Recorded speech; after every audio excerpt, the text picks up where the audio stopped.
Hi, everybody. Hi, Jess. Hi, Kimmy. Hi. Hello, lovey. Hey, Kimmy. Yes, darling. That beautiful woman that's next to you in my frame is my friend Rachel Ward. And Hey. she is amazing. Did you see Chicago? Here's Robina, who's just Oh, joined. never mind. Hi, darling. We'll talk later, Rachel. Hi, Robina. Happy to see you all. How are you, Robina? I'm very happy. Very well. All good. Good on you, Robina. Well, It's Jess, me. is it reasonable to say that we've got some new people today? I'm very happy. That's wonderful. Adeline, Joshua, Adeline, Kim, Monique, Anna, Kiss, Diana, lots of people. Wonderful. Damien, hello, Damien. You're there, darling. Good. Okay. So you talk, Kim, whoever's going to talk. All right. So I think what we might give a couple more minutes and then people can just join. We're off the waiting room, aren't we, Jess? So people can just come as they please. Hey, Jess, just to ask you, first of all, Robina, thank you so much for joining us from Portland, Oregon, direct to Melbourne, Australia. And I just wanted to say, Jess, am I right that you sort of said to people if they had any pressing questions to send them to you and that you could kind of bring those to the session today? Well, from what I remember, we sort of said that at the end of last week, if anyone did have anything they wanted to bring. I'll go back and double check right now, but I don't think I have anything to lead with at this point. So hopefully people are ready to just jump in. Great. So Robina, really hand over to you with your infinite wisdom to just kind of share with us today any kind of thoughts that you have that can support us at, in our life's journey. How's that? A big ask. A big ask. Okay. Well, yeah, I mean, okay. What did we talk about? What did we talk about last week? We talked really about everything because when we opened up to questions, it crossed everything. But for me at the moment, I think there's something about loving kindness and compassion. I just think we can't hear enough of that, Robina. Okay. Okay. And maybe patience. Oh, there's a good on you. That comes along with it, doesn't it? Yeah. Okay. I don't know whether I sing my little prayer when I begin, but I'm going to do it. Please. It's not sort of start like a little bookend. We start in with this little kind of. The Tibetans call it setting your motivation. This kind of makes sense. We'd say, what's your purpose? So if you're going to go in the car, what's our purpose? Where are we heading? What's our goal? You state your goal. We think we're going to use this period, 90 minutes or something together. People's like sort of, yeah. Yeah, I'm just about to go in and just mute everybody just so that we don't have to worry about that. Okay. Thanks, everybody. So we think, we're going to be here together, this little conversation. I'll go blah, blah, and you ask me talk and we have this conversation. And the bottom line is all about, the Buddha's expertise is the mind. We mightn't kind of realize that, but it is actually, you strip away all the other stuff. It's about the human mind, how to know it and how to understand it, how to change it, how to navigate the dramas of life, honestly. So we think we're going to do this together. Why? So that we can find some tools from all this. Listen to it as advice. It's like cooking class. Think of it as advice. And maybe there's one recipe that you can take from it. That's great. So advice to do what? To help us to do this job, help us develop our amazing potential, become familiar with who we think we are, turn ourselves into this marvelous person we kind of already are, so that we can be of benefit to others. They always have this lovely analogy, I always quote, that a bird needs two wings, wisdom and compassion. And the wisdom wing is the nuts and bolts of what you do for yourself, to put yourself together, then you're qualified, to look around the world and go, oh my God, we're all in the same boat. So, okay, we'll sing this little prayer in Tibetan. It's sort of roughly expressing what I just said, sort of. Sangye chadang soke chognam la jangcho baru dagni chab suchi dagi chönyen gipe sonam ki drola penche sangye drupa shog sangye chadang soke chognam la jangcho baru dagni chab suchi dagi chönyen gipe sonam ki drola penche sangye drupa shog Sangye charang soke chognam la jangcho baru dagni kyap suchi dagi chönyen gipe sonam ki drola penche sangye drupa sho.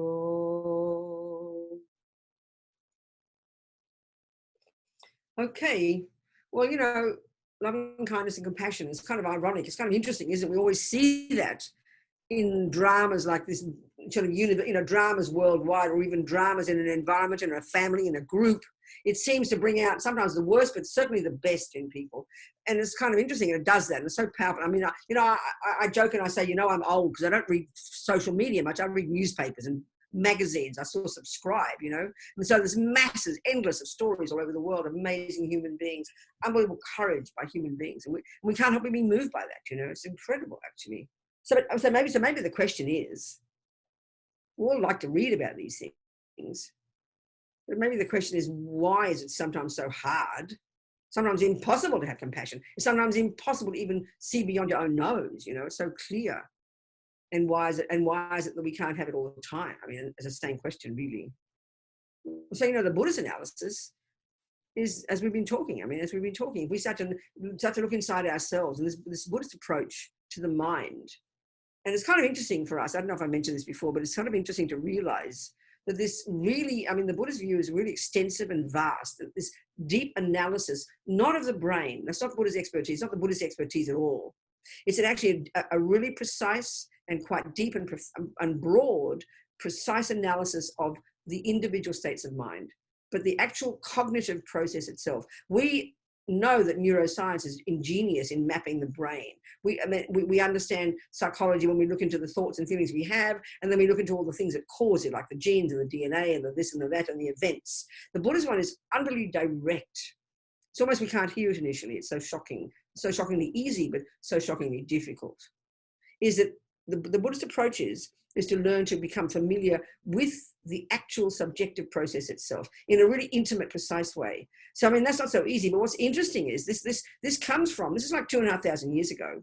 And this Buddha, this dude, you know, he came out of this incredibly sophisticated system that existed even before him, these amazing Indians, you know. But I mean, I think in our culture that they cultivated, these vast philosophers, thinkers, meditators, yogis, really extremely sophisticated system about the universe and about the mind. But of course, what do we know in our culture? I mean, most of us, unless we're Aboriginal, unless we come from China, unless we're black from Africa or something, we white Judeo-Christian people, what do we know? We track ourselves back to Europe. As the Dalai Lama said, it was these amazing Indians more than 3,000 years ago who were the ones who began the investigation into the nature of self. We probably thought it was Freud 100 years ago. You know, I mean, like we're so special, you know. It's kind of embarrassing to think this. So it's only really now, actually more and more since the Dalai Lama and all these Tibetans have come to the West, and so much scholarship and so much and so many conversations. Like this amazing organization, American one, you see their website, mindandlife.org. I've been organizing conferences the last 30 years, and so much has been published. Meetings between the Dalai Lama and his mob, and including Westerners who are scholars in this world or meditators, and all the the modern scientists and philosophers and thinkers. It's really incredible conversations, and it's really bringing. It's really so, for example, like many of the changes in neuroscience and many of the understanding in neuroscience and psychology are coming from these meetings. For example, the stuff about neuroplasticity, which is so normal now, was one scientist said it was the greatest finding of the 20th century. Well, you know, what we have discovered in the West, based on the brain, is you're not stuck with the brain you're born with. The implication is you can change your mind. Well, Buddha's been quietly telling us for 2,500 years. This is exactly the point, you know. So it's marvelous that we're now catching up, if you like. But it's interesting that we know nothing about, what do we know about Asia? Zero. What do we know about India? Nothing. We know the stuff coming from, like acupuncture. People love acupuncture coming from China. But it's an incredible, sophisticated system. It's really fascinating, you know. So the Buddha came out of that tradition, and he went as far as he could go, and then he kind of diverged in his own direction. That's how come we have what's called Buddhism, you know, in the world. Excuse me. So anyway, to strip it, I mean, if you read all the literature, you know, it's very arcane. I mean, even the Tibetans, they were sitting there quietly in their mountains for, you know, 1,800, 1,700 years being Buddhist. 99% of Tibetans were Buddhist. And Buddhism came there in about the 8th century or something, but they were kind of left in peace. So even if, you know, the modern 20th century, before they came along and met us white people, that, you know, these great scholars and meditators, when you read their words, they're very medieval. It's just very medieval. It stayed beautifully extant in Tibet, which meant it was very rich and delicious. So now, of course, it's impacting upon people like us. And now the world loves this concept of mindfulness, which is coming directly from that system, you know. So, but what maybe we're not clear about is is how extraordinary the view of the mind is. And it's the internal subjective cognitive process itself. So when you try to practice Buddhism, you try to use the Buddhist tools, put it that way. Think of it as psychology. You don't think of it as religion. Okay, I'm a nun, okay? Sounds like religion. I've got some holy pictures behind me. I sang a prayer. But the essence of the Buddhist approach is this very practical one of becoming intimately familiar with your own thoughts and feelings and emotions to a degree of subtlety, actually, that does not exist in our modern culture. And that comes from this brilliant technique that these Indians 3,000 plus years ago invented, which is the basis of what's called mindfulness now. And this technique is actually called single-pointed concentration. It's this incredibly sophisticated psychological skill that is to really get it done, really to accomplish it, you can't just do it in daily life. You can't do it part-time. You've got to give up sex, drugs, and rock and roll, go to the mountains and spend several years. And I'm really serious. It's an incredibly intense thing, but it's possible. It's all there. It's a real living extant technique that people looking like you and me are doing at this moment. And we can practice it every day. Of course we can. To accomplish it, the end result of it, if you see the end result of it, what you can accomplish, what the mind is capable of, it's really sounds like science fiction for us if we compare with our view of the West of what the mind is capable of. So this approach of the Buddha is quite unique. So the way he divides, we discussed this, the way he divides all this, if we look into our thoughts from the second we wake up in the morning till the second we go to sleep, if you had to write down every thought, you would have millions. We know this. And because they're so quick and so fast and so instinctive, we don't choose to think a thought, do we? That's come running, It's like this great big soup. We can't, and it's just like a noise. It's like a noise, We don't pay any attention to it until it starts getting very loud and the body starts to shake. That's when we start to pay attention. So what is it that, keeping compassion in our mind here, what is it that prevents us from just naturally being empathetic, from just naturally having kindness and patience and love and compassion for others? The only way to understand that from the Buddhist perspective is to understand the problems in our mind, the garbage, the rubbish, and don't feel guilty about that. It's just, just terms, words. So, the key point in the Buddhist analysis of the mind and what we're capable of is that the stuff that we know very well that is painful. You say the word depression, no one goes, wow, I was depressed last week, Robina, and it was wonderful. We do not say that, Anxiety, anger, jealousy, low self-esteem. Half a dozen, you name them. We are intimately familiar since we're born, since we're children. So naturally, and this is exactly expressed in neuroscience and our modern view of the mind, we give equal status to this stuff as a normal part of a normal person, along with the lovely stuff, kindness, empathy, connectedness, jealousy, love and compassion, etc. So we know these are like chalk and cheese, but we assume in our psychology and our neuroscience, confirms this, that you're a normal person if you have a bit of all of these. And this is a really powerful point. So to hear the Buddha's views say that this first lot can be gotten rid of. So as an idea, this is beyond bizarre. So first, if we think you're discussing the brain, so you can get rid of all the depression. So we naturally assume you've got to get rid of all those chemicals, you've got to chuck out a bit of the brain. We tried chucking out bits of the brain back in the 1930s. We called it a lobotomy. We know it didn't work. You just turned people into veggies, So the point is the Buddhist approach is not discussing the brain. He's discussing the actual. So then we even think, well, I can get rid of depression and anger, but they're emotions. What would I be like if I had no emotion? So we get very confused because here's the Buddhist definition of these words and the way they function is so radically different, So even if you want to understand the Buddhist approach, you've got to understand at least theoretically, this kind of differences. No one's asking you to agree with it. Buddha's not a creator. He's not forcing it down our throats. But it's just interesting, So what is it that prevents us from waking up in the morning and feeling content and fulfilled and then empathetic and happy no matter what? And of course, we would think, well, that's ridiculous. How can you be that way no matter what? But the Buddhist approach would be that you can, So this is, the example often I use is this woman that I read about, because I worked with people in prison for many years. And this woman I did never meet, but I knew her, but I'm just now meeting, just recently connected with her. She's, she's old, about my age, 70s or something. And she lives in Ireland. She's American. And she spent years and years on death row in the States, accused of killing 2 policemen along with her husband. So when she did a memoir, there's been movies made about it. There's been a play. Susan Sarandon wrote the movie. She wrote the play. It was a play, I think. But there's a lot of stuff. This woman was very kind of well known in the 70s and 80s when she got out of prison.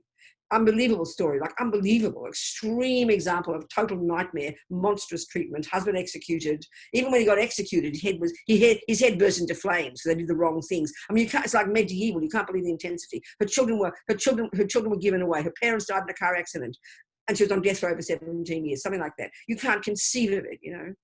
So there she is, this old lady now living in Ireland. She runs retreats for people who've been wrongly accused of prison. She's got a husband as well from Ireland who was a similar situation. And she's just this blissful human being. I mean, we just talked to her recently. I was trying to find funding for her, you know. She's just this blissfully joyful human being because she worked on her mind, because she decided living in there in this fucking little cell, you know, on her own for years on end with a Bible and a Bible and something else, I don't know what. And she didn't lose the plot. She had this incredible intelligence that she realized her mind was hers. She realized she could make choices. She realized she could change her mind. I mean, it's inconceivable. I mean, when we look at the suffering we have, and it's always good to use extreme examples because we can understand, you know. And then we can see when you're miserable, your boyfriend just left you. No one would expect you to have empathy. What do you mean empathy? I'm brokenhearted. What the hell are you talking about? Bugger off, you know. So what is it? I mean, what is it that woman did? And we tend to think, oh, that's just her. She's different. But the Buddhist approach is we're all capable. But look at the hard job. My God, you know. So it's so moving to hear examples of people because then it shows you go, wow, she can do it. I can too, you know. So the whole approach in Buddhism is this one. But of course, you'll take it incrementally, one step at a time. So the two wings, compassion is the point. I mean, whether you want to be an actor to help 1 million people, that's what you want to be an actor for. You don't want to help people to be miserable when you're an actor. You want to help people see the human world. You want to help people get compassion. You want to give people courage. You want to explain human stories to people. That's an incredible job as an actor. That's the compassion wing. You're out there with the gift of your gab, you know, helping human beings. How amazing. But you can't do that. You can't lift a finger. How can you possibly? And that's what I keep saying. I said to Kim one time, and it was a revelation to me, talking to you guys at 16th Street one time. It was the first time I realized what actors do. I hadn't thought it through. You've got to go dig deep inside to get into the bones and the being of a human being so you can replicate that person. That's profound. You know, if that's not empathy, I don't know what empathy is. It's pretty incredible. It's amazing. But often you hear about people who get such empathy and they lose the plot, you know, because you haven't done the wisdom wing properly. You can be a really good actor and be able just to sort of clone other beings very instinctively, very intuitively. But if you haven't got yourself in your own ground, if you're not grounded in who you are, if you're not grounded, and that means in Buddhist terms, if you're really neurotic and really attached and really angry and really anxious and really crazy, you have got no ground at all and you will lose the plot, you know. So the wisdom wing is like where you become a grounded, reasonable person. And that's where you work on your mind. That's what that woman did every damn day in that cell, you know. She knew like, as she said, I realized at some point I could not change anything, but they couldn't take my mind from me, you know. So when you talk to her now, it's like there's no way in the world. I've met so many people who've been in prison and have read their letters and talked to them. And there's so much painful emotional injury there because that's normal. Because most haven't worked on their minds because it's a very profound skill to have. You can tell with her, she's complete, you'd never know in a million years when you hear her talk. She's like this little hippie, 7-year-old little hippie old lady who leads little meditations. She sounds like a cute little old lady. But when you listen to her story, it is mind-boggling, you know, the suffering she's had. But she's used every bit of that as grist for the mill. So she can be empathetic naturally, you know, has no anger, and she's given it up. This is hard to hear. It's hard to hear, you know. No anger. How is that possible, you know? Well, this is the Buddhist analysis. And it's a very interesting analysis. The way they describe, in the Buddhist psychology, the way they describe the characteristics of all the unhappy emotions. Crucially, and the way they'd say it, I say it kind of colloquially, but they're like all the voices of ego. Don't hear that in a guilty sense, but as soon as you're constricted, when you have anger, depression, anxiety, what you're overwhelmingly preoccupied with, is it not, is ourself. We are overwhelmingly preoccupied with our suffering, and the suffering is real. Don't feel guilty.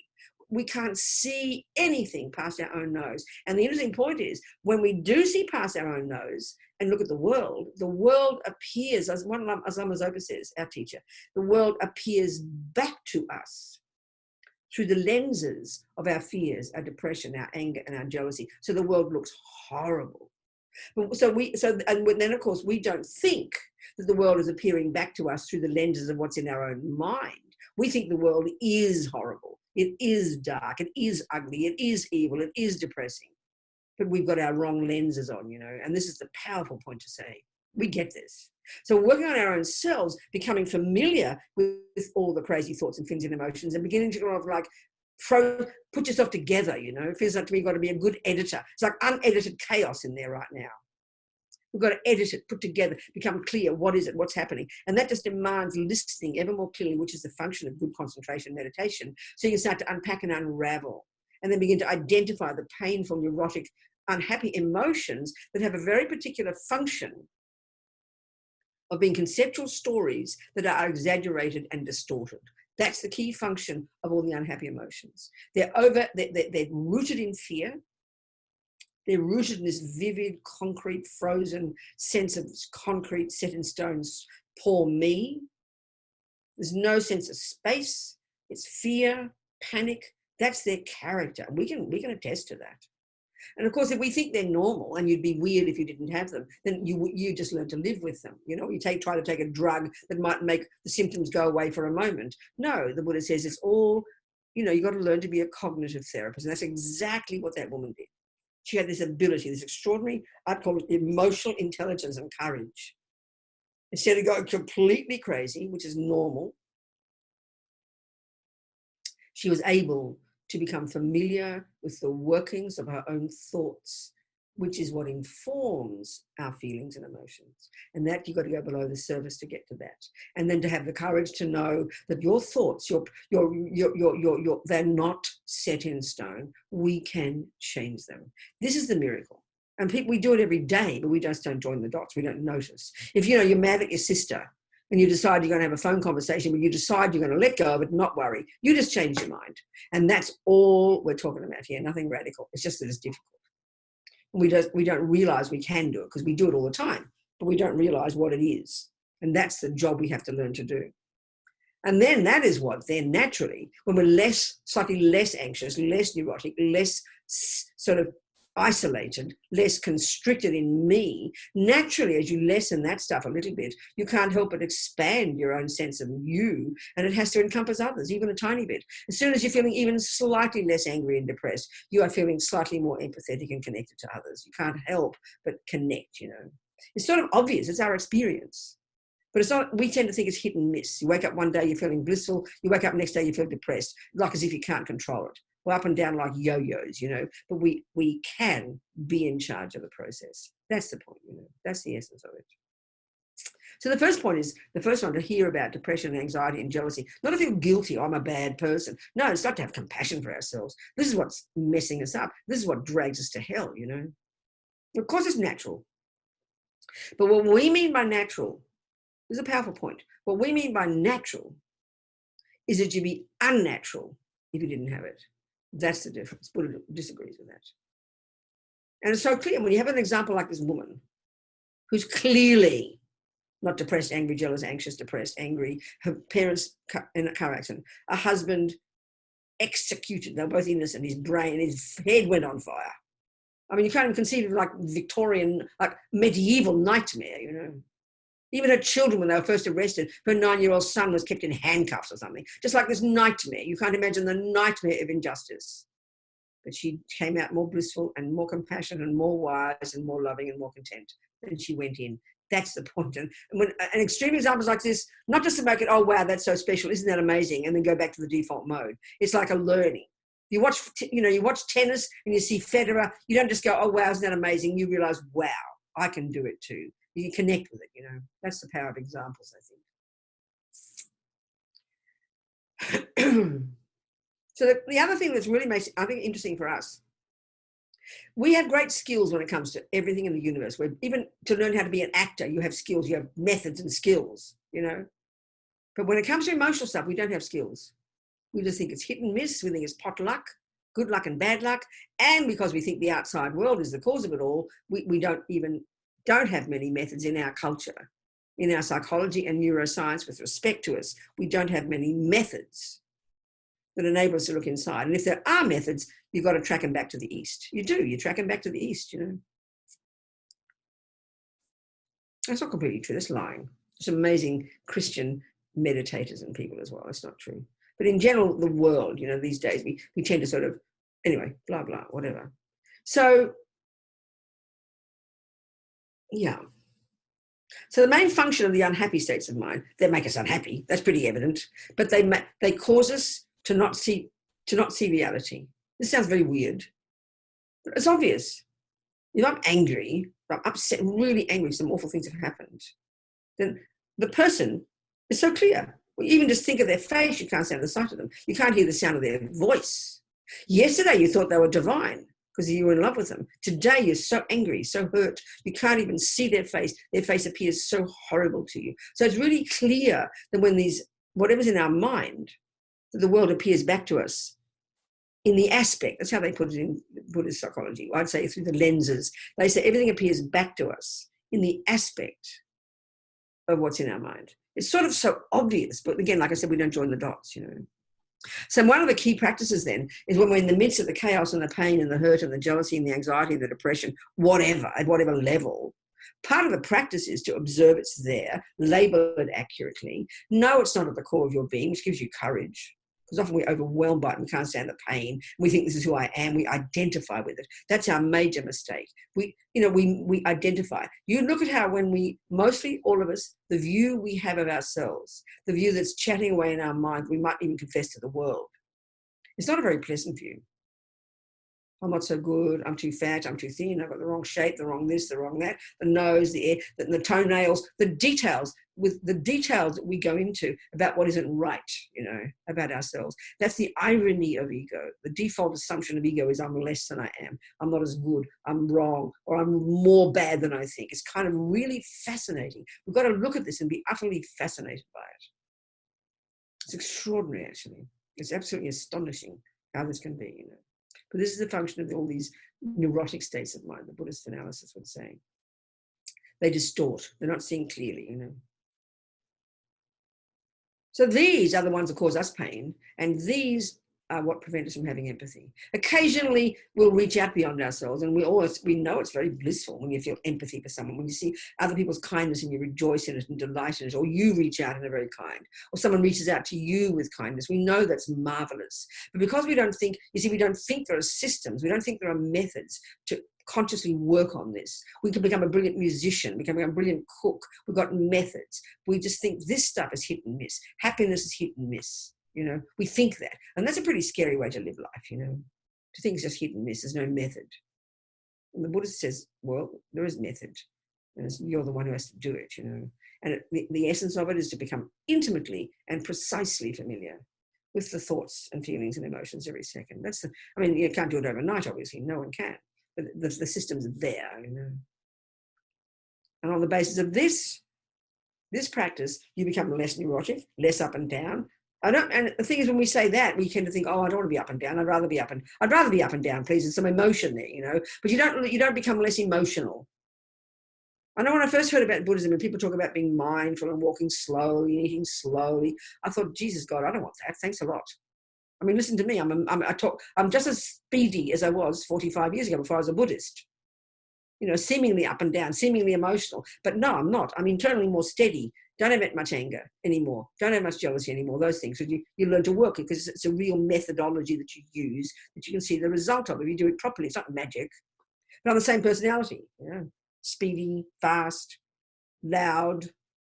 You don't just become some clone of some boring person walking slowly, looking mindful. It's kind of grotesque. You kind of make you sort of turn yourself into a better version of yourself, basically, you know. Anyway, I'm chatting away here. So I think you've got to ask me questions. The real stuff happens when we all discuss. Come on, talk to me, people. I've got a few that I can send through to you now. Just talk to me, say them. Cool. So talking about fear. So when you've just mentioned observing, labeling, knowing it's not your core and not identifying with it, is there more we can do, more approaches we can take in the face of fears we feel unable to get past? Is that someone's question or your question? It's someone's question. Good. That's the exact words that you summarized. No, I summarized. When Can I give you- paralyzed in the face of our fears and unable to move past it, what approaches can we take? How can we fully commit to overcoming instead of just What half-assing do you it? mean at the moment it's happening? Is that can you see that? Say the words again, please. It's When you say words. When paralyzed in the face of our fears and unable to move past it, what approaches can we take? Okay, that's a really important question. I get it.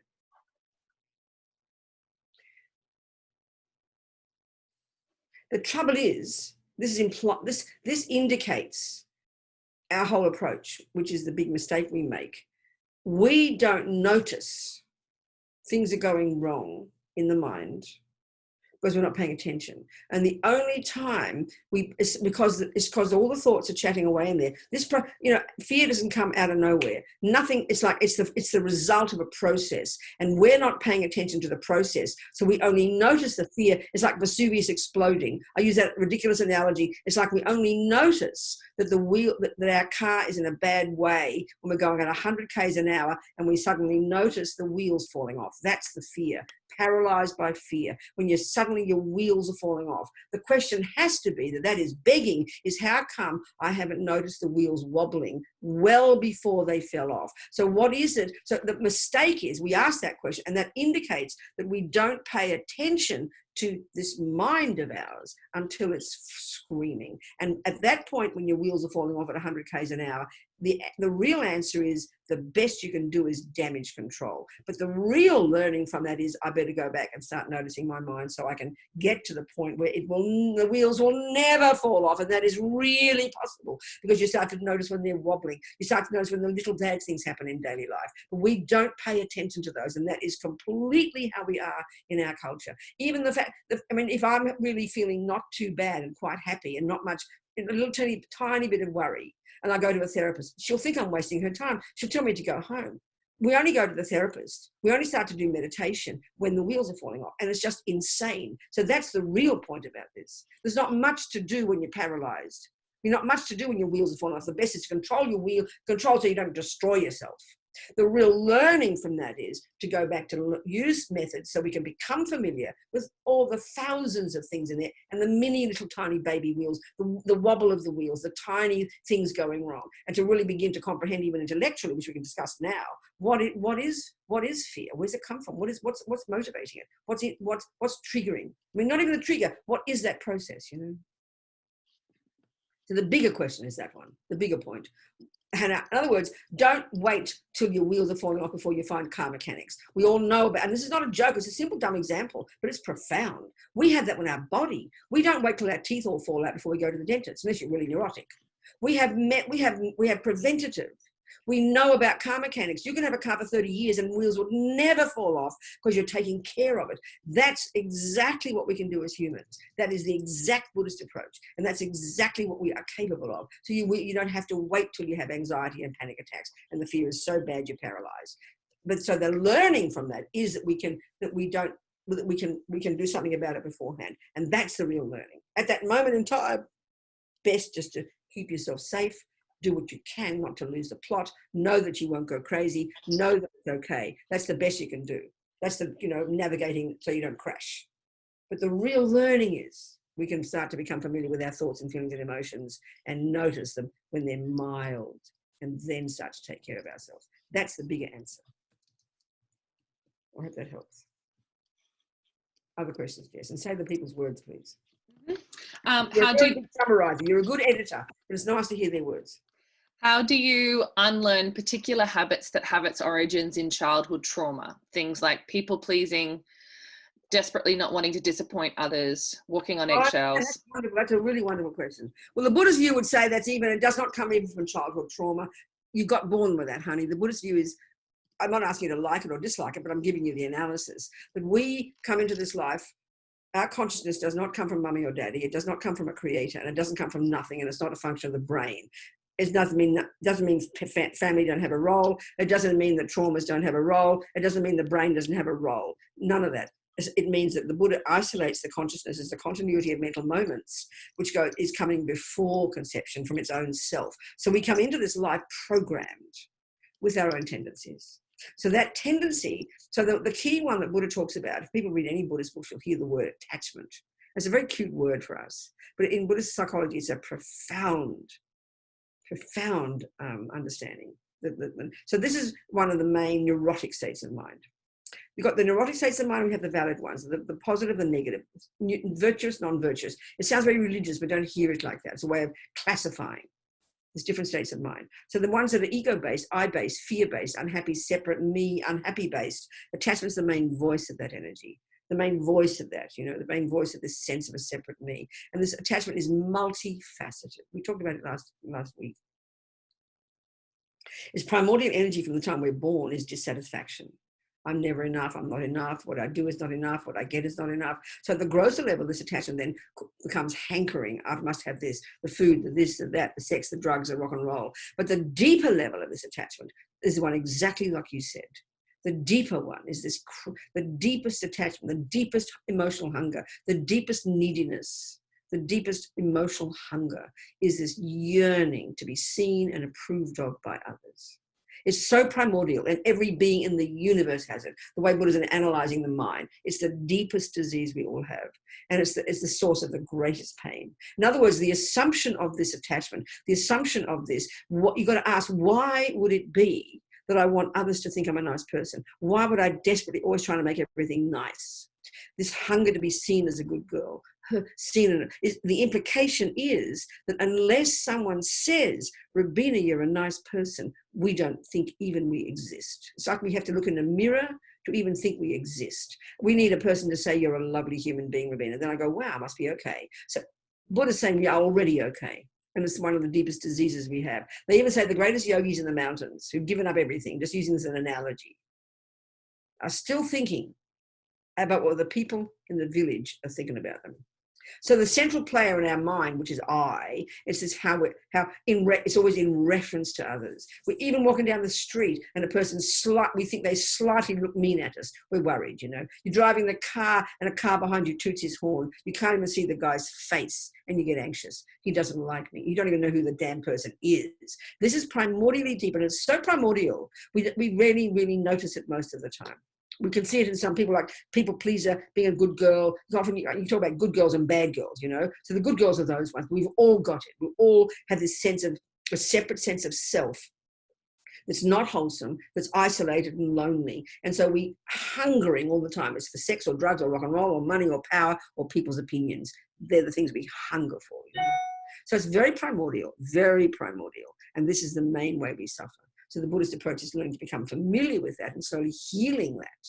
And a simple way to put that is becoming who we are already who we are. We've got to discover it, It's like that. It's a way of saying it. I'm just giving general talks here, The actual methodology, all there. The day-to-day practice is all there. It's quite subtle.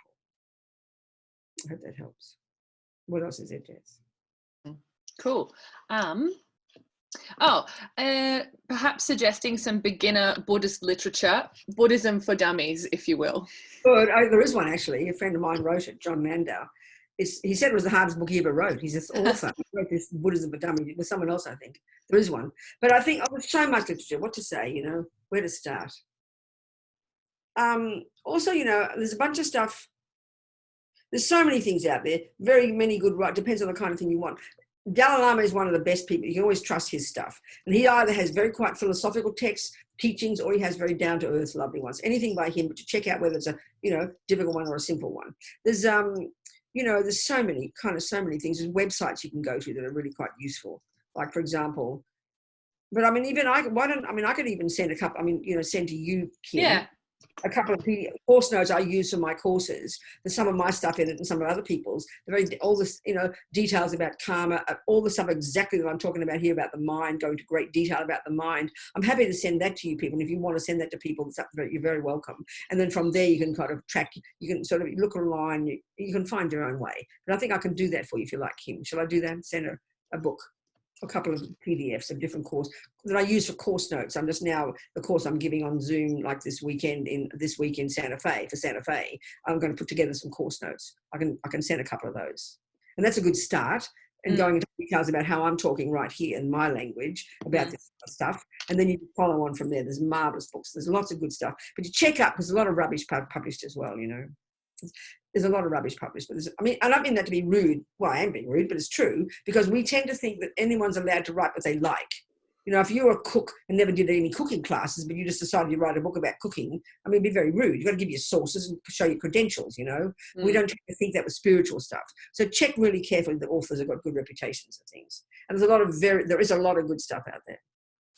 I'll start with that, and then and there's authors names in that PDF, so you can go from there. Follow. That might be useful. Cool. Thank you. Good going. Someone else? Go on. There's another question. This one's on fear and its relationship to atheism. So, is there a way in your mind not to be fearful of death if you think death is the end? No, it's a very good point, isn't it? That's a very good point. I mean, the Buddhist view has got a very, especially the Tibetan Buddhists, the more esoteric teachings, they're called the Vajrayana or Tantrayana, the Buddhist analysis, which is coming from these Hindu kind of yogis and the whole yoga system in India. There's very sophisticated understanding of the subtle physiology and the subtle mind. And the Buddhist in Tibet, that's very extensive. So there's a very detailed description of the actual death process, what happens when you start to die, you know, before you stop breathing, etc. So it's said in the Buddhist approach that because of this intense attachment we all have, and death is always so fearful because we're intensely craving and grasping and holding on to this sense of me.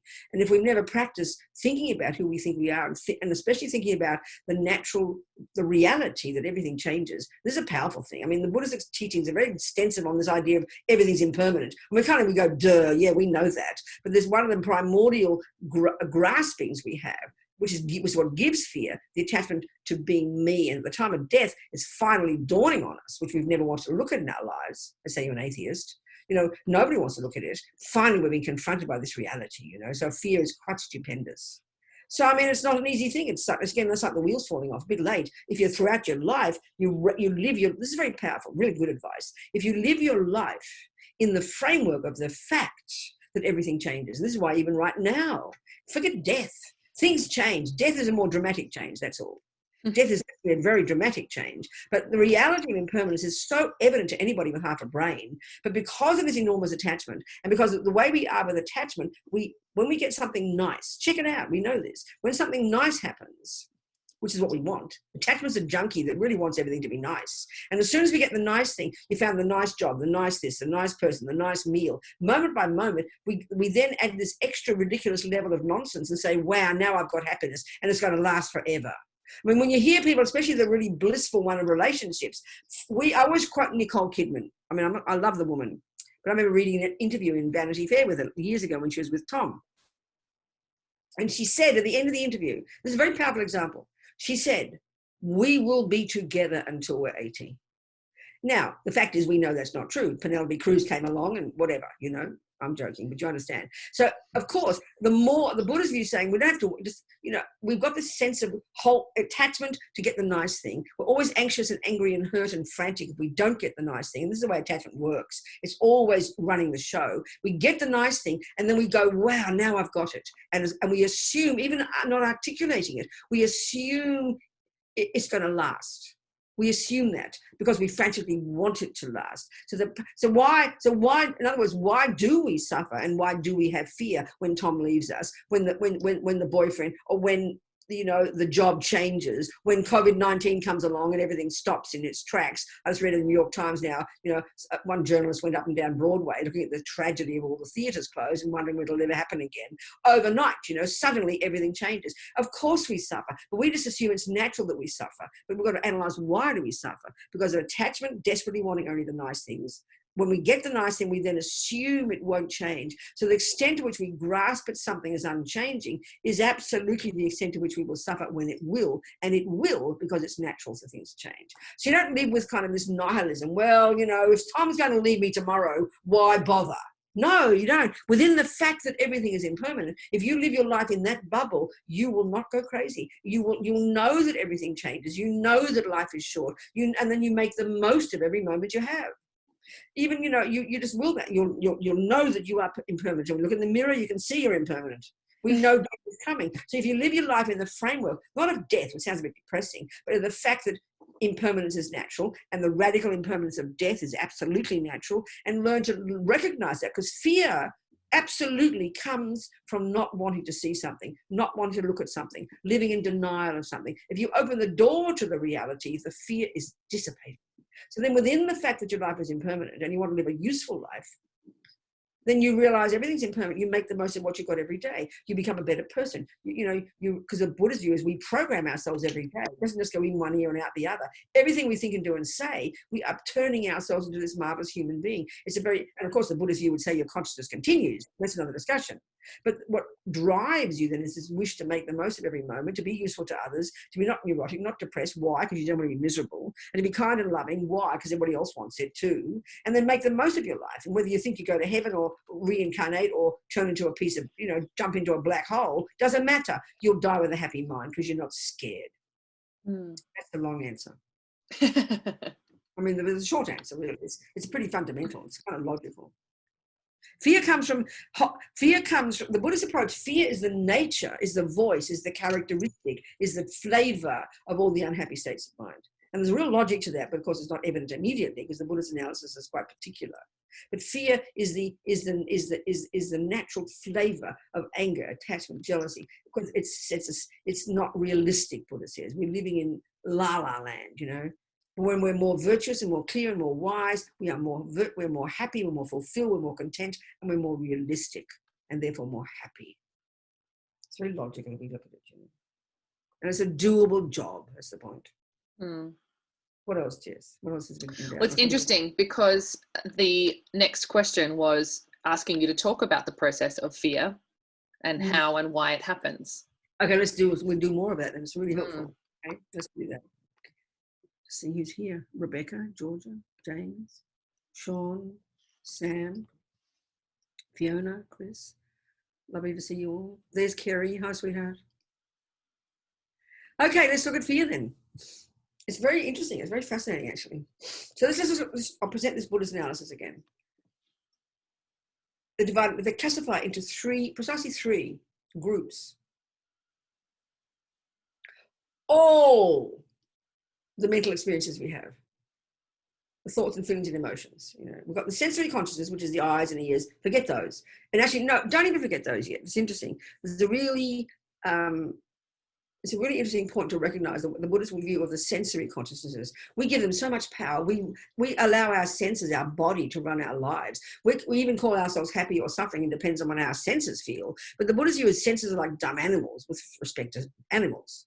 That we think eye consciousness sees the most divine, this, beautiful, that, ugly, this. No, it doesn't. It merely sees shape and color. But what happens is, quicker than Google, it accesses the mental consciousness. And Tibetans always point here when they say the mind. Mental consciousness, where all your thoughts and feelings and emotions are. And as Lama Zopa says, that's where the workshop is, that's where all the stuff is. And that's what we have to become intimately familiar with, to unravel, unpack, and edit and organize and change, these thoughts. And essentially, when we call them emotions, it's very powerful, but they're really rooted in being conceptual stories, but they're all so quick and so ingrained and so embedded and so ancient and so instinctive, we can't hear them at that level. But that's why we've got to dig deep, That's why this concentration technique made up by these genius Indians 3,000 years ago is so necessary in the long term. So if we classify into three groups, those that are neurotic, deluded, disturbing, I-based, fear-based, that are the source of all my pain and the source of why I make a mess of my life, and the source of why I'm separate from others and miserable. Second, the valid ones, love, compassion, empathy, kindness, that are rooted in reality. They're more reasonable states of mind, and they're the source of our happiness and the source of our ability to make others happy. And they're not in the nature of fear. So there's something really specific about this fear.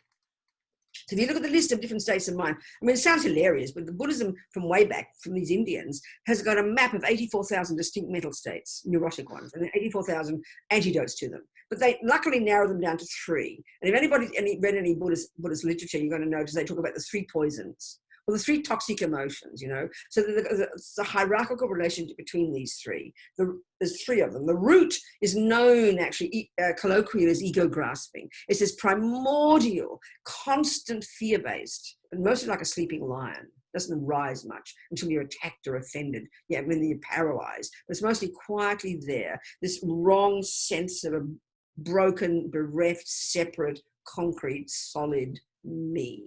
This is the subtlest way that all the deep work psychologically in Buddhism leads to be able to unpack this one. It's the deepest one underneath. It's a mistaken sense of a separate, lonely, bereft me. It then gives rise to the main voice effectively in our daily life. That's called attachment. This bottomless pit of low self-esteem, of emotional hunger, dissatisfaction, therefore yearning for something, therefore the objects of the senses, and of course the approval and the craving of the love is the major one. And things to be, basically it's a junkie that wants everything to be right, can't bear unright things. And then when it doesn't get what it wants, is attachment.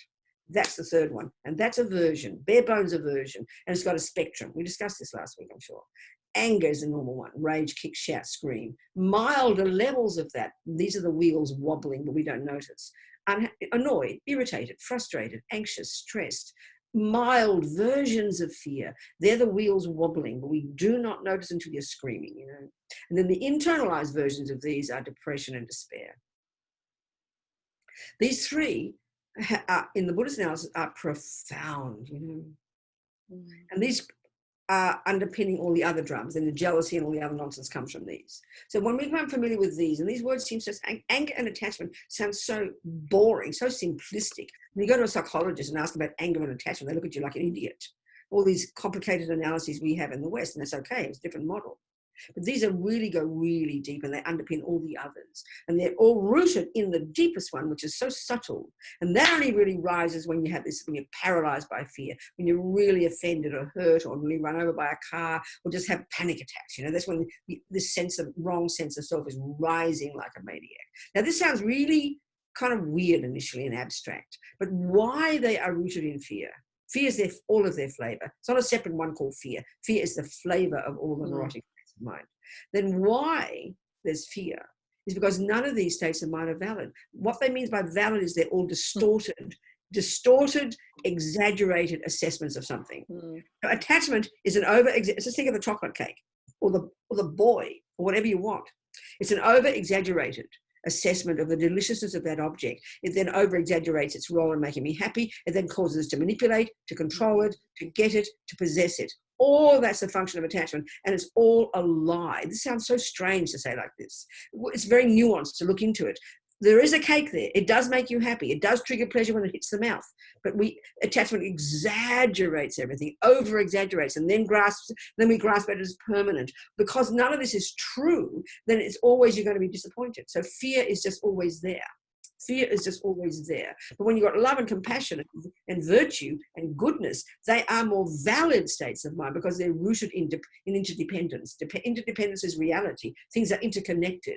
When you got isolated with ego, there's no sense of connectedness. When you're connected to others and the virtue is more clear, you've got a sense of connectedness. So your mind is peaceful and happy. So they're more reasonable and there's no fear there. So we've got to extract and distinguish between these two lots, you know. And gradually, as I can see with this woman I talked to recently, just yesterday, this woman spent 17 years in hell, all that suffering I said. You could see, you can't pretend to be happy, you know. We can, but you can't be fooled.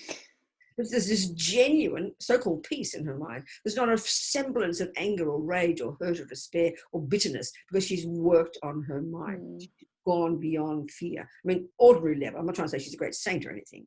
So it's a very powerful way to put it, you know. So fear is just our natural way of being, and we're just kind of keeping it at bay all the time, really. I'm not trying to sound dramatic. I don't know if that helps or not. What else, darlings? There's another one in the chat.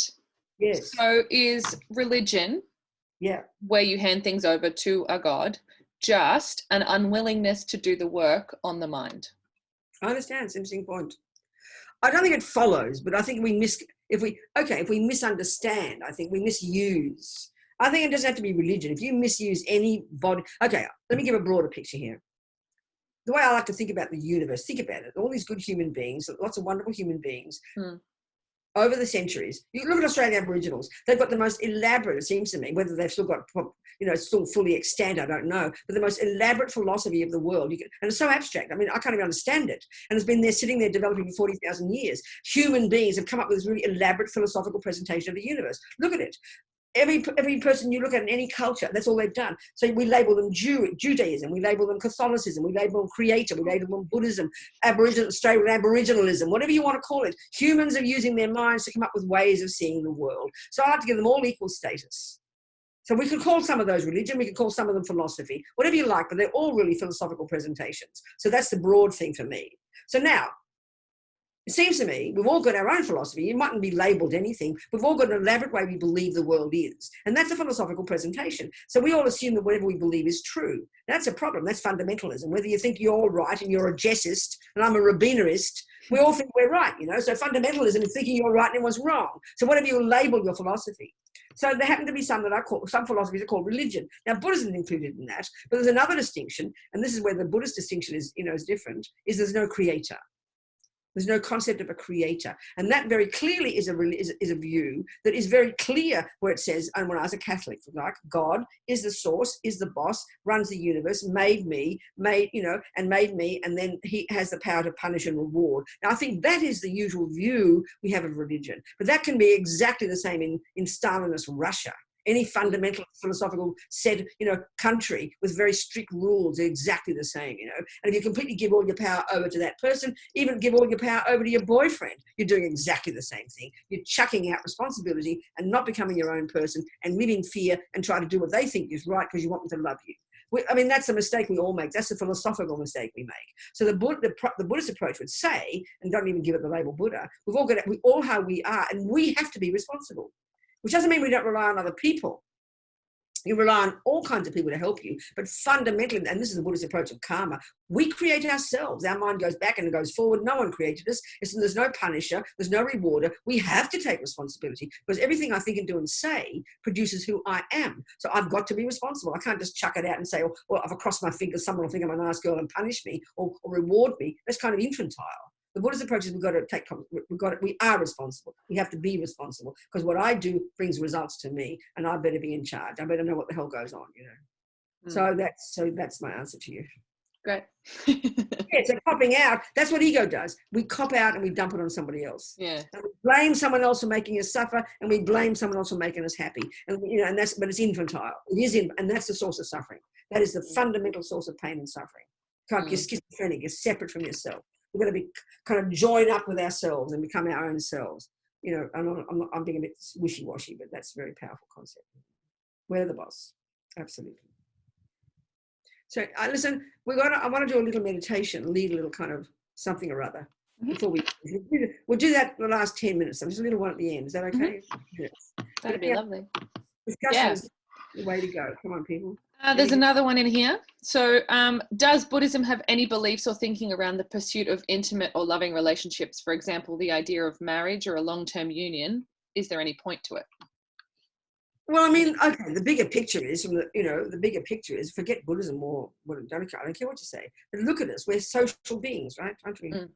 We're very social beings. We come from a mother's womb. We have mummies and daddies and siblings and aunties and uncles and rats and cockroaches in the kitchen. We live in the framework of other beings, right? So all our suffering is coming in relation to other beings, much of it, and all our happiness is very clear. So the Buddhist analysis of this is if you have lots of attachment and neurosis, I will think I'm nothing. So I'm going to desperately look for some handsome boy or girl or dog or whatever these days. We're very flexible.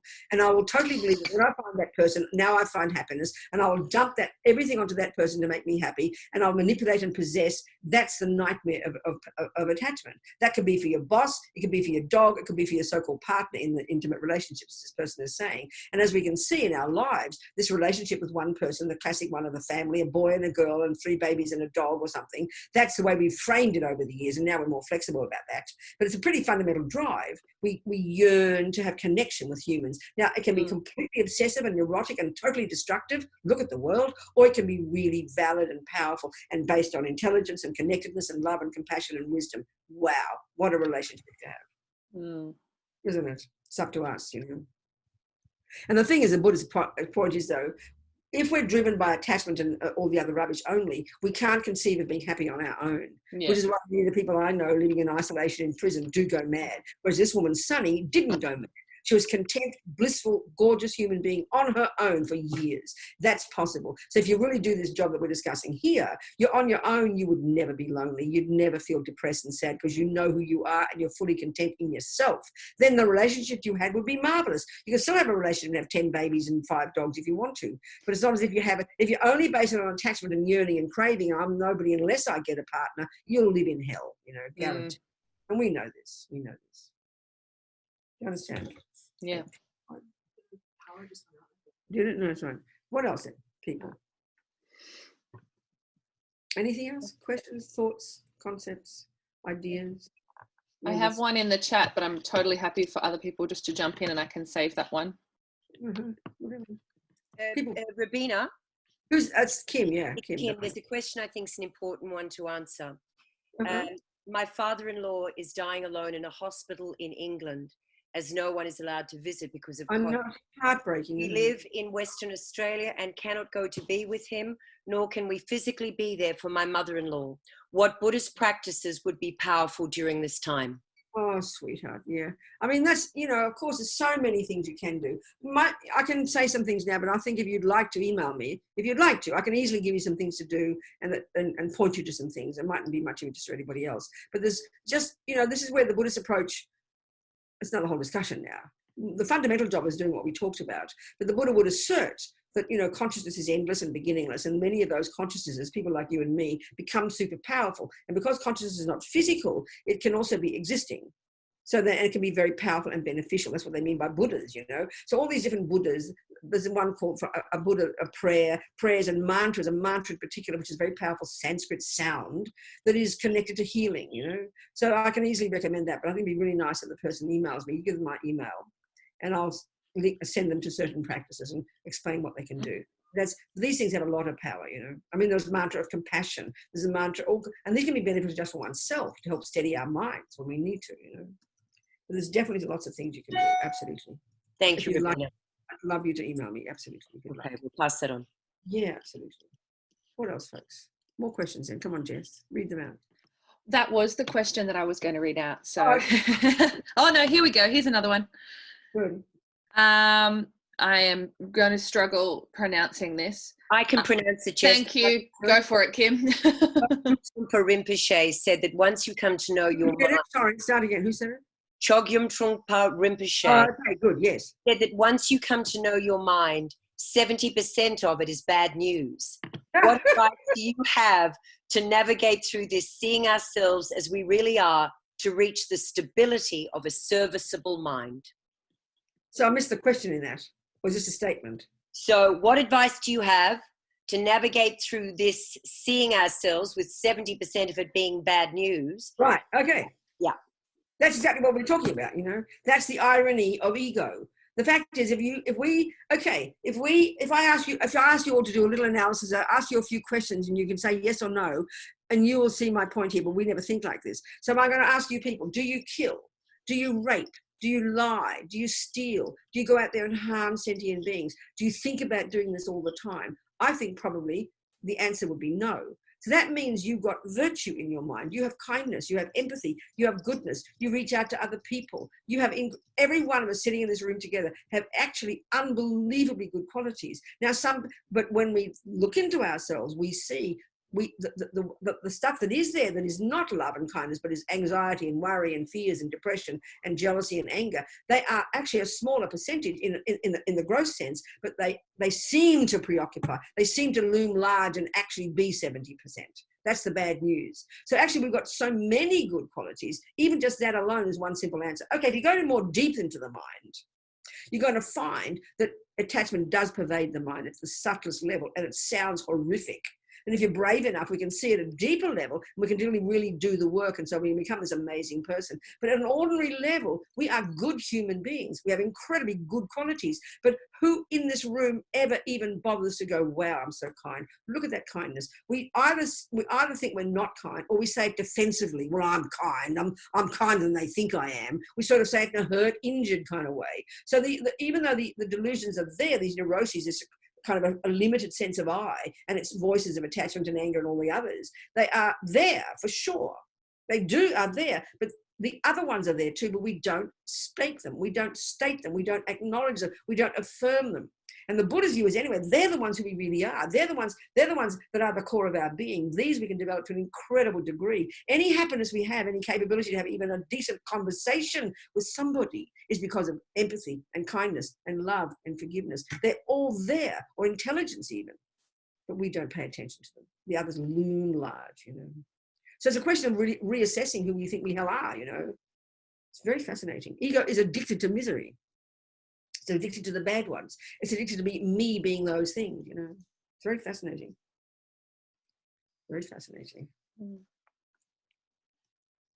And the interesting point is the more we acknowledge, not in a defensive way or an arrogant way, our good qualities, our marvelous potential, the easier it is to see the stuff that's holding us back. Because that's one way of putting what attachment and anger and jealousy and fears are. They're holding us back from being our marvelous person. So we are delighted to find them, you know.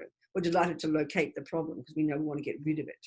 But if we really do believe that guilt and anger and depression are normal parts of a normal person, it'll be terrifying to see them because we know how painful they are. That's why we have desperate to do anything to make them go away, because we can't bear to live with them. They're too unbearable. Whereas even if we know, even have some confidence, and this is the Buddhist view, it's up to you, to have some confidence that these are real, they are shouting, they are painful, but they do not define me. They're temporary. I can get rid of them. They're temporary. They're not at the core of my being. This is quite a profound concept. And that's why it's very encouraging in the Buddhist talk. This is wonderful books. This is one book, Lama Yeshe, one of our teachers, there's a book I edited that came out last year, and it's called Mahamudra, on this marvelous meditation, you know, this marvelous meditation. We'll do a bit before we finish. And it's a lot in there, in this particular whole approach to the mind. It's a particular meditation technique where they talk about the true nature of our mind. Now, we don't talk like this in our culture. I mean, what do you mean by the true nature of your brain? It's caca, you know? No, the true nature of our being, the true nature of our consciousness, the true nature of our mind means, the Buddha says that we all, they say, have a phrase, we all possess Buddha nature. So the word Buddha, Bud implies the eradication of all the rubbish, and Da implies the development to perfection of all the goodness, speaking really simply. So that's who we really are finally.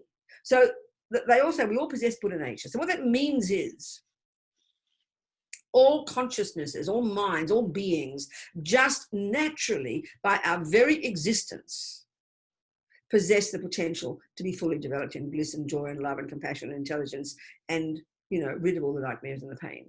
In other words, if you see an acorn, by definition, you know what an acorn is.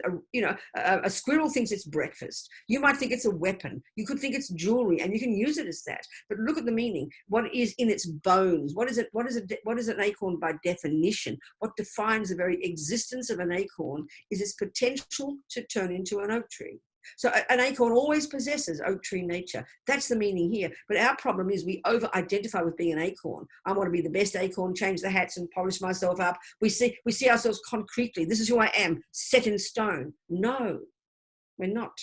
I mean, even just becoming an actor, you know, you start small and you get better. You become a musician, you start small, you get better. Everything we grow in, it's knowledge that you grow. We're sort of a work in progress. And this is what we are here emotionally. We're a work in progress, and the potential is incredible. So we all possess this potential, and the true nature of our being is this stuff. Don't hear it as religion. Look at it logically, you know, see the logic of this. It's very interesting. That can give us courage. You know? Mm. What else, Jess? Any other? All right, yeah. Okay. If our fear is fueled by neuroticism, is seeing through that enough, or are there practices or mind frames we can adopt to move through and beyond? Oh, cool. I mean, everything I'm doing, all I'm doing here is talking about just giving like a description of cakes, and a good cake and a bad cake. But the recipes are all there. I'm not giving the recipes really. I'm just giving the taste and trying to describe you can get a good cake. So it's down to, I mean, okay, what are the methods? It's the essence of it is to begin to recognize I can make a cake. Yes, possible I can change my mind. It's to begin to recognize there are tools there that I can use to develop my mind. So then, you know, I'm using from the Buddhist perspective, but there's lots of stuff around these days. So you just start searching, you start checking out. So the first step is, even just to do, which we'll do the meditation before we finish today, it's a really basic example of this kind of meditation that's labeled mindfulness. I mean, there's a million variations, and that's okay, but I'll give you a classic little example of one taken directly from the Buddha, right? It's simple. So that's a starting point, but it's not a magic technique. It's like the beginning, you know. And the essential point is this: The mind has the potential to change. We have the potential to develop the intelligence and the core of our being, the intelligence, the empathy, the kindness, the bliss, the joy, our qualities, our talent, based in compassion and wisdom, you know.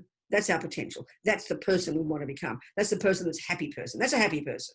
The unhappy person, the miserable person is overwhelmed by the neuroses and up and down like yo-yo. That's the stuff that destroys us. That's the stuff that poisons us. We can use it as grist for the mill. It's marvelous. Don't just get all fundamentalist about it. So we have to learn to navigate this stuff and become familiar with it. So the starting point is to use a technique that can begin the process of paying attention. It's called concentration for a good reason.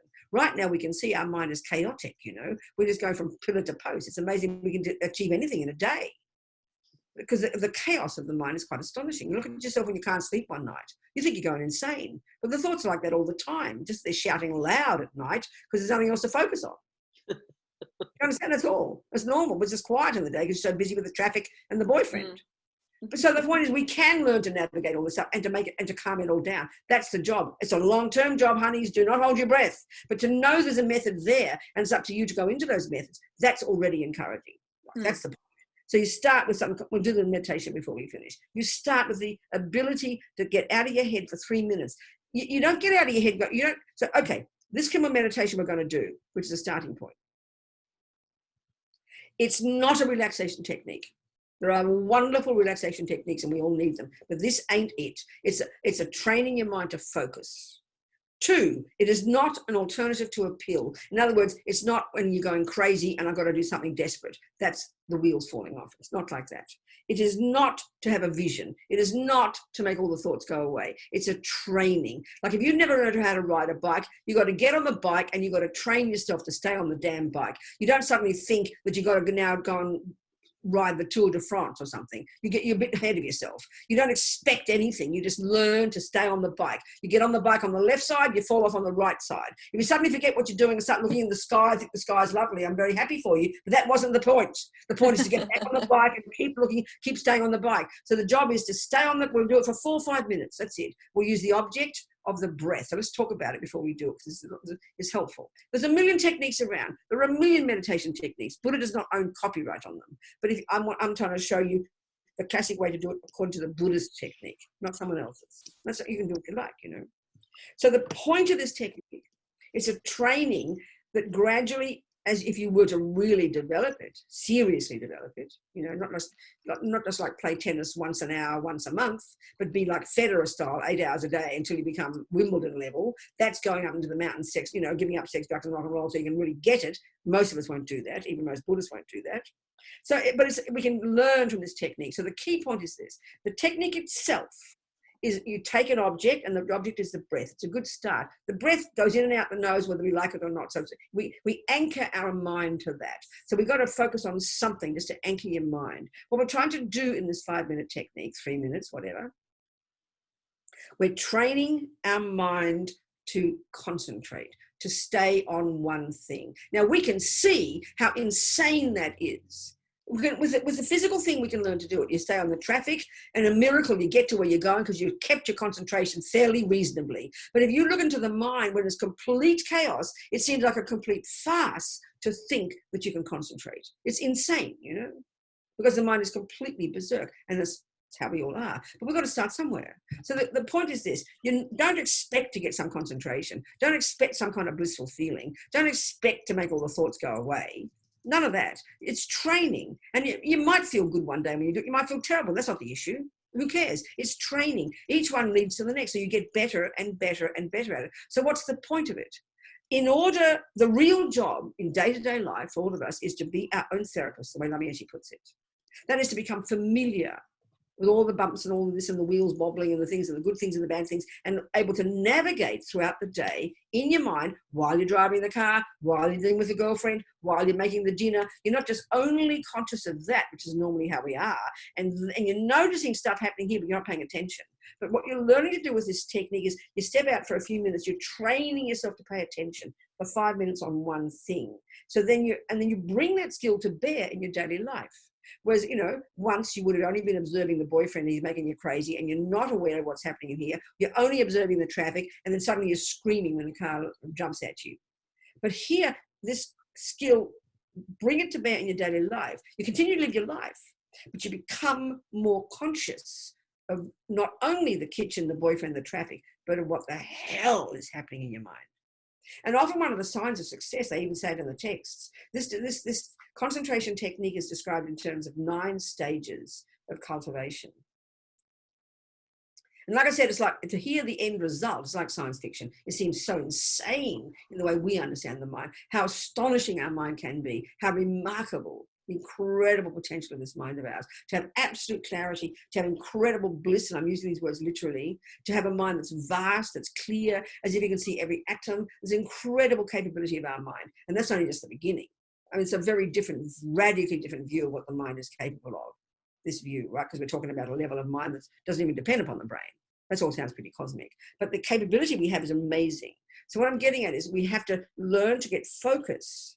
You train for 5 minutes just watching your boring old breath, so that you bring that skill to bear. So you're not just going to watch your breath during the day. You're noticing more what's happening. So like I said, there's a sign for this. It's described in terms of 9 stages, and the sign of success, even at the first of these 9 stages, is you think you're getting worse. You think your mind's more berserk. No, your mind is not more berserk. You're just noticing it more. It's like you go to the gym and you come home after the first day with muscles you didn't know you had. That's not a sign of failure. It's a sign of success. It's the same with the mind. So the job is to become familiar with your mind so that you can learn to be in control of it, learn to work with it, change it, navigate it, understand it, really in a very deep, kind of precise psychological way. Not the way we think in the West, where you know it's different but similar. So you've got to start somewhere, paying attention, so you can become more aware of what the hell is going on, so you can become more in charge of it. That's the plan, you know. So we can start doing this technique now. Then we'll just do 5 minutes. But so, okay, so the mind does the work, but the body plays a role. But the body doesn't meditate. But the body needs to be in a conducive position. It just makes sense. So this position, I'll tell you, is a classic one from the traditional meditators in Tibet and India, and it's been found by the great meditators. This is the most conducive for the mind to do its job. So I'll just go through it as this process. So there's about 7 or 8 points about the body. So I'll just give you the full way they talk about it, and you can take or leave any of this. Doesn't matter. We've got time. So the first thing about the body, all the great meditators, the ones who spend, days, months, years, and not just sitting there blissing out. They're doing a very precise job of doing this job of working on their mind. The best position when the mind gets very subtle is to be in what they call full lotus position, because there's subtle energies. They talk about this in yoga, and it's the same in the Tibetan medicals one. These subtle energies can all align very nicely in the body. And also the crucial point is, though, if you got in full lotus position, you keep your body very stable. You don't topple over, because the legs being in that position makes you very stable. Now, most of us can't do that because we're not used to it. But if you can, great. Remember the Dalai Lama said, it's really nice to start a session in the full lotus, even for a second. It kind of sows the seed, creates the cause for the ability to do so in the future when you're more advanced, That's the first thing. If you can't do full lotus, have one leg on the other thigh. If you can't do that, regular cross-legged. If you can't do that, sit in a chair, like most of us are, But that's the first thing. Now, the next one is your back. I mean, the back is not straight in its nature, but keep your body. It's really important to have your body upright. If we slump, then all the subtle energies and the subtle wind energies, we get sort of sleepy. So have the body very upright. But the next point is really crucial. As soon as we put our body upright, we tense our muscles. So this is my added point here. This is not in the texts. I like to think of my body like a skeleton. Think of your skeleton hanging on a hanger. It's completely straight, isn't it? And then all the bits hanging on it, the muscles and the fat and everything, relaxed. So sit up, put your body upright, but then flop your muscles. Flop your abdomen, your shoulders upright, but have your muscles relaxed. It's a really good combination. Your body upright, but your muscles very consciously. Relax your abdomen, relax all the muscles, and keep your body upright. It's important. The hands, you can do what you like. Stick them on your lap. It's okay. There's particular positions, but never mind that. Just put it in your lap, on your knees, as you wish. Now, the crucial thing is your head. They all the meditators say, if you have your head slightly backwards, if you thrust it back, you get very agitated. So have it slightly forward, chin tucked in a bit, just slightly. Your jaw relaxed, your lips apart. And then the odd thing is, but there's logic to this, have the tip of the tongue resting behind the top teeth. And they all say, the yogis, all the meditators who meditate for days and days, they say it stops you from dribbling. So it's very practical. There's nothing cosmic about this. It's very practical. It stops you from dribbling or from having to swallow your spit. I mean, we're only going to do 4 minutes, so we're going to be okay, you know. So then the eyes are really important. So they all, again, the great meditators say, when your mind gets more subtle, you're not involved with your senses at all. But if you're meditating every day, the serious meditators, and the eyes are open, then the light comes in and that helps your mind stay sharp. But most of us will get distracted.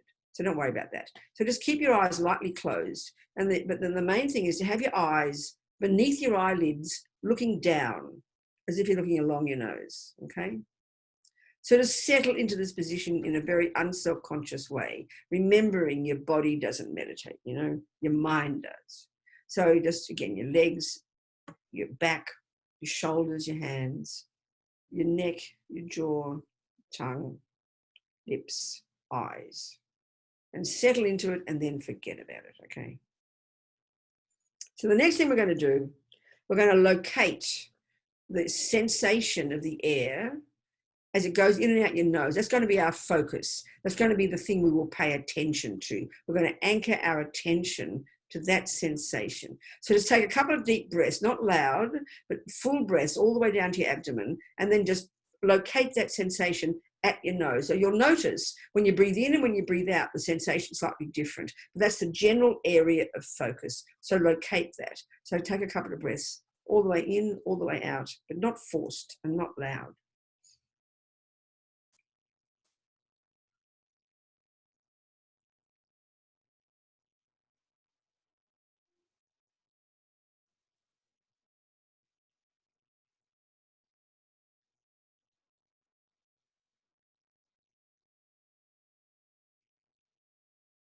Okay. So remember the job we're trying to do. It's not to have a vision. It's not to relax. I mean, it's not, when we think relax, we space out, and this is not to space out.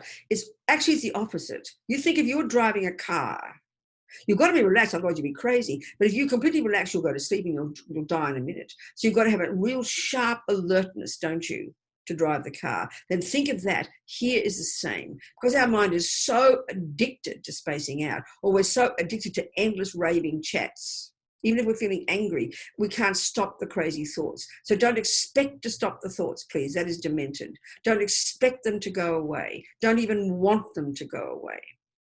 Don't expect anything. What we're going to do is, it's like, you're going to train there's many parts of your mind, and one part, and that's the part that's going to do the job now, is called attention. We're going to pay attention to that sensation. That's the job. It's like you're in a room of 100 people and they're all chatting and you're dying to know what they're saying, but you're not going to listen. You're not going to tell them to go out the room. You're not going to tell them to shut up. You let them chat away, but you're not going to pay attention. You're going to pay attention to that one spot on the wall. That's the discipline. That's the training, okay?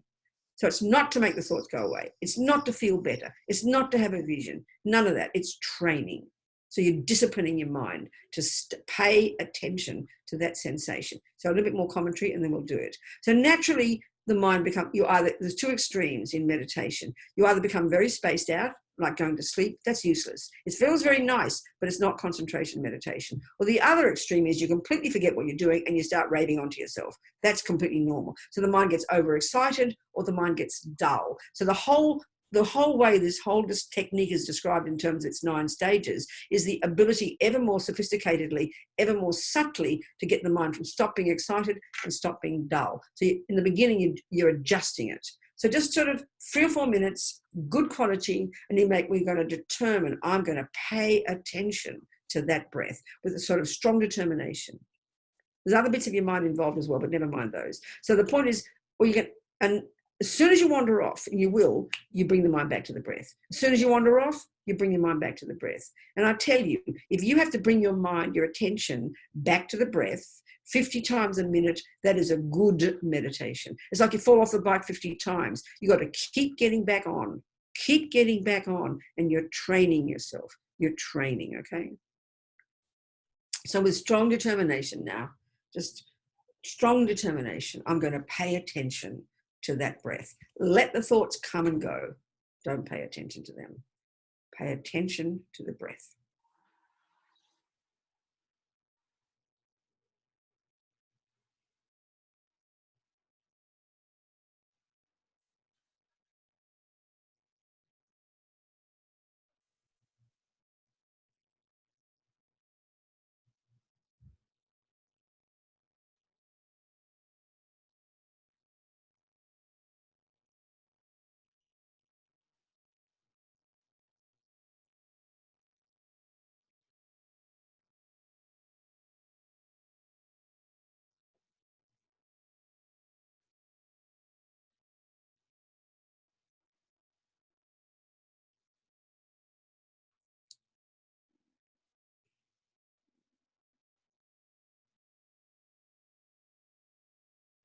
Just bring your mind back to the breath.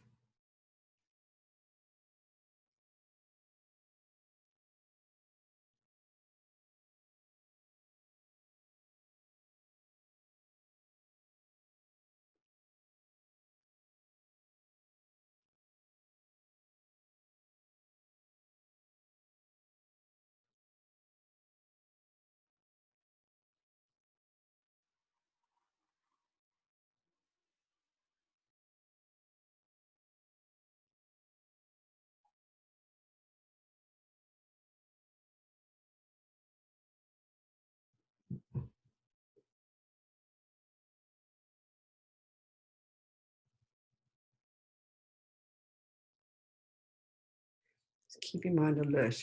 Just the breath. Don't space out.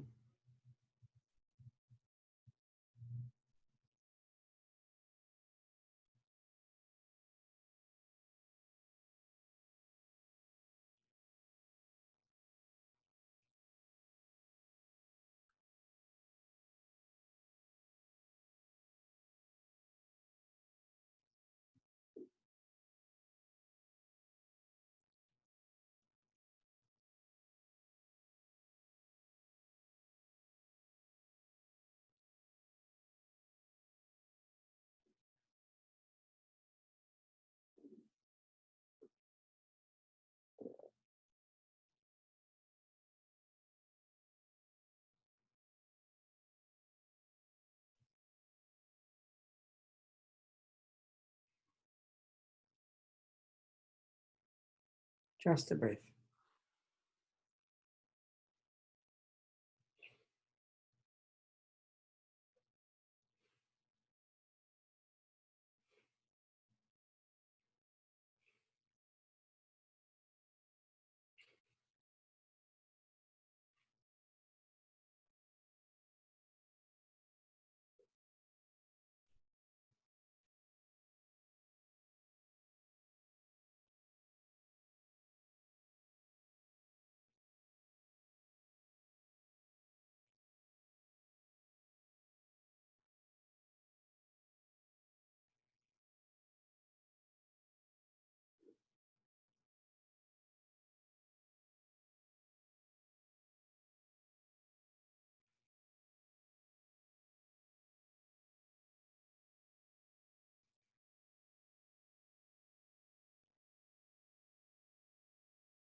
Okay, now relax.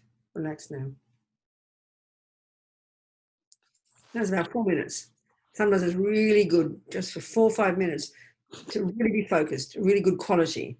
20 minutes, you just space out and you might feel nice, but you didn't accomplish the goal, which is to keep the mind sharp. And you can see how hard that is. In 4 minutes, you can completely space out, can't you? Because we don't have control over our mind, you know. It's very interesting.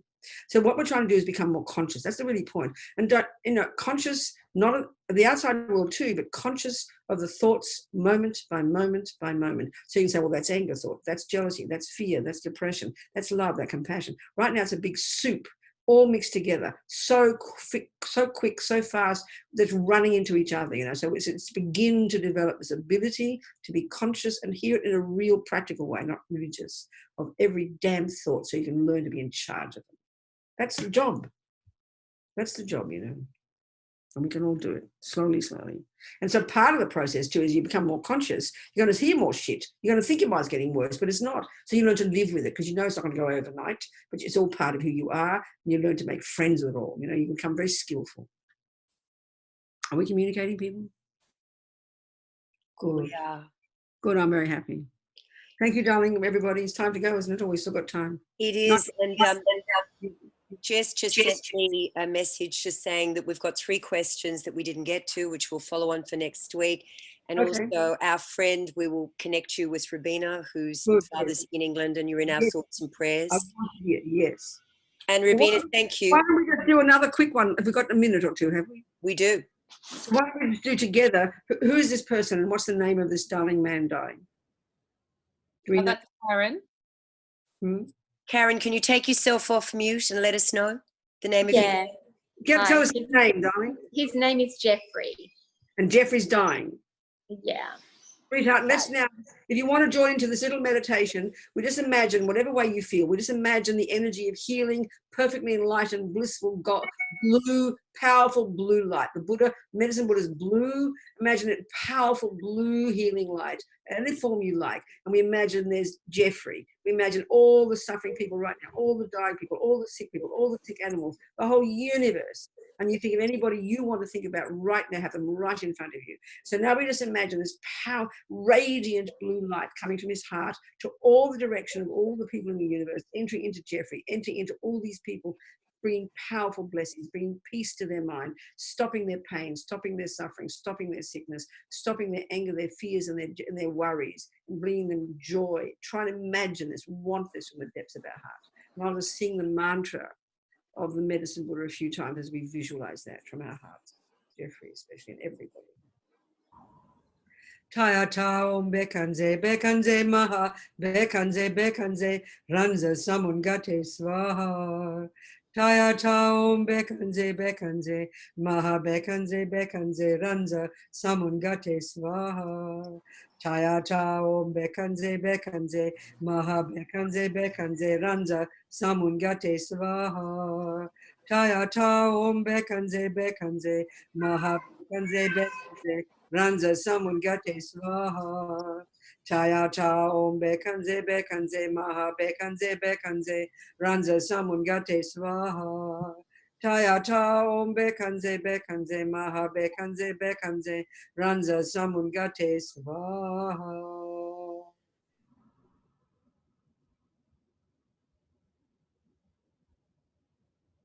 Imagine us two healed of our pain, our fears, our dramas, full of this blissful, radiant, powerful blue light. So marvelous. Especially Jeffrey, bringing Jeffrey peace and everybody we can think of.